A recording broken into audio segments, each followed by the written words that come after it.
कर्म करो पर ध्यान रहे पथ छूटे ना। जीवन में सब कुछ करिए महाराज, लेकिन ध्यान रहे भक्ति का मार्ग छूटने ना पाए, क्योंकि अगर भक्ति छूटी तो भगवान छूट गए वहीं से। मैंने कल कथा में बताया था कि जिस जगह पर भक्ति रहती है भगवान स्वयं उसके आसपास रहा करते हैं। और अगर आपकी भक्ति सिद्ध हो गई तो श्री हरि परमात्मा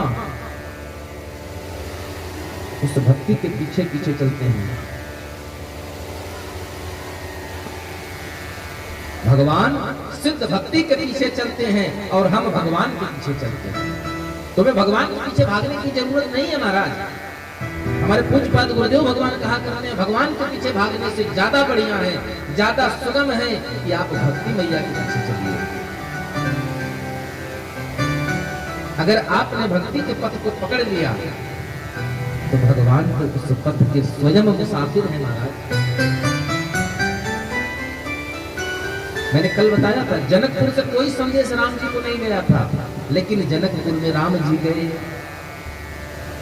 दंडक बल से सीता मैया का हरण हुआ। लंका तक हनुमान जी की कृपा से, हनुमान जी की मदद से, रीछ बंदरों की सहायता से सेतु बंद करके राम जी पहुंच गए। कहां? लंका में। किसके पीछे? सीता मैया के पीछे। सीता मैया कौन है? सिद्ध भक्ति है। तो हमको आपको अगर डोर बांधनी है तो किससे बांधना है? भक्ति मैया से बांधना है।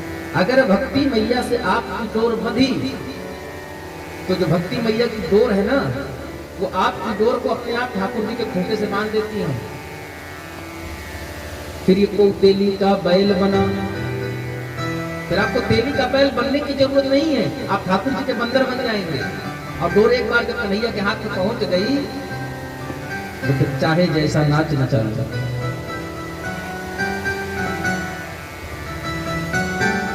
फिर तो सिर्फ एक बात कहना है, तेरी मर्जी का मैं हूं गुलाम। बस इतना कहने मात्र से आपका कल्याण नहीं महाराज, परम हित हो जाएगा, परम कल्याण हो जाएगा।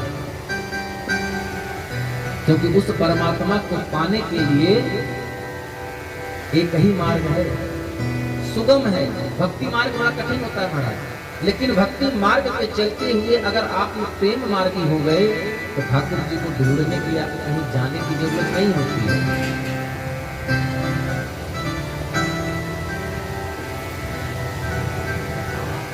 तुझे पाने की कोशिश, तुझे पाने की कोशिश मैंने इस शिद्दत से की कि मुझे तुझसे मिलाने में हर जर्रे ने मदद दी। अगर आपके प्रयास में शिद्दत होगा तो परमात्मा खुद ब खुद तार से तार जुड़ता चला जाता है महाराज, और घूमते घूमते आकर के आप वहां पहुंच जाते हैं जहां हमारे राम जी हैं। हमारे राम जी तो कहते हैं कि आप इस जीवन की 4 सीढ़ियां हैं, और 4 सीढ़ी कौन है? परमात्मा तक पहुंचने की 4 ही सीढ़ी है। धर्म, अर्थ, काम और मोक्ष। आपको चढ़ना कितना है? सिर्फ 2 सीढ़ी चढ़ना है। पहले प्रयास करना है धर्म मार्ग पर चलने के लिए, और जब आप धर्म मार्गी हो गए, अर्थ आना चाहिए। परिवार है, ठाकुर जी ने परिवार देकर भेजा है, तो परमात्मा आपके भरण पोषण की व्यवस्था स्वयं करते हैं। उन्होंने भगवत गीता में खुद कहा है, अनन्यांस चिंतयन्तो मां ये जनाः पर्युपासते तेषां नित्याभियुक्तानां योगक्षेमं वहाम्यहम्। कौन वहन करता है? हमारे ठाकुर जी वहन करते हैं। धर्म हो गया, अर्थ तक आपको पहुंच गए। अब इसके बाद आपको ठाकुर जी हाथ बढ़ा देंगे। मेरा ये भक्त 2 सीढ़ी चढ़ गया है, अब इसको सहारा दे दिया जाएगा तो 4 सीढ़ी चढ़ जाएगा। और जब ठाकुर की कृपा हो जाएगी महाराज तो आप कामनाओं से मुक्त हो जाएंगे, माया के बंधन से मुक्त हो जाएंगे। और जब ठाकुर की कृपा से माया ने आपको छोड़ा तो फिर उसके बाद मोक्ष होने से कोई बचा सकता है? तो रोक सकता है? नहीं महाराज।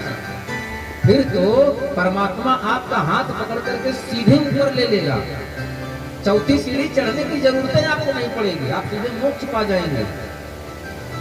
अब मोक्ष कहते किसको ये जान लीजिए, आप सभी लोग सुनते हैं कि भैया भगवान इनको मोक्ष दे, भगवान इनको मोक्ष दे। मोक्ष का मतलब है मोह का क्षय होना ही मोक्ष है, मोह का क्षय होना ही मोक्ष है, माया का बंधन छूट जाना ही मोक्ष है। और कबीरदास जी कहते हैं माया महा ठगिनी हम जानी, माया बहुत ठगनी है महाराज। इस किल्ला कांड में बाबा जी ने भी लिखा है, इंद्रे नाम झरो खाना, इंद्रे नाम झरो खाना, इंद्रे नाम झरो खाना, इंद्रे नाम झरो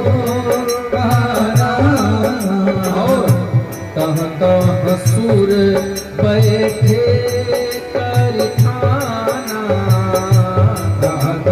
सुर बैठे कर खाना।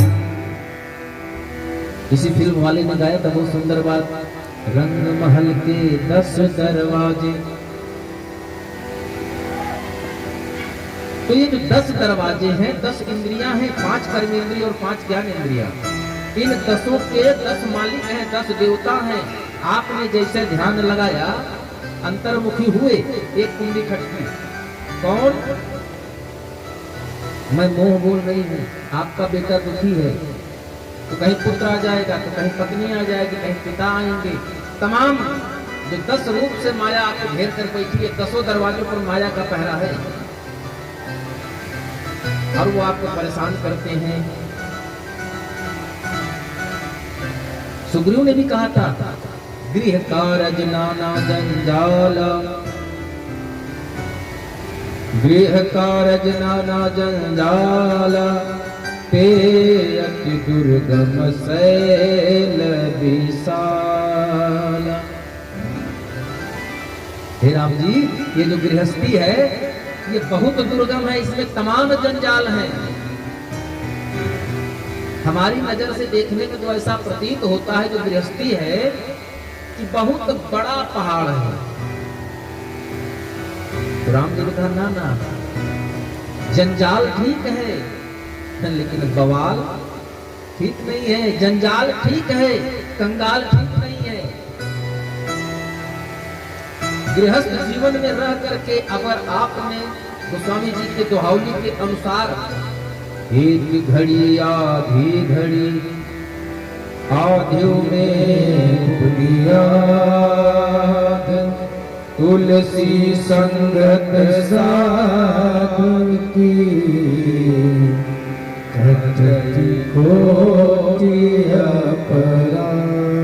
करोड़ों जन्म के पाप कट जाते हैं महाराज। एक घड़ी आधी घड़ी 12.5 मिनट, अगर वो भी नहीं दे पा रहे हैं तो 6 मिनट का समय दीजिए। अरे इतना तो जीवन में समय आपके है कि रोज 6 मिनट का समय हम परमात्मा को दे सकते हैं। आप ये कह सकते हैं महाराज मेरा जीवन बहुत व्यस्त है, बिस्तर से उठते काम शुरू और सोने तक काम चालू रहता है।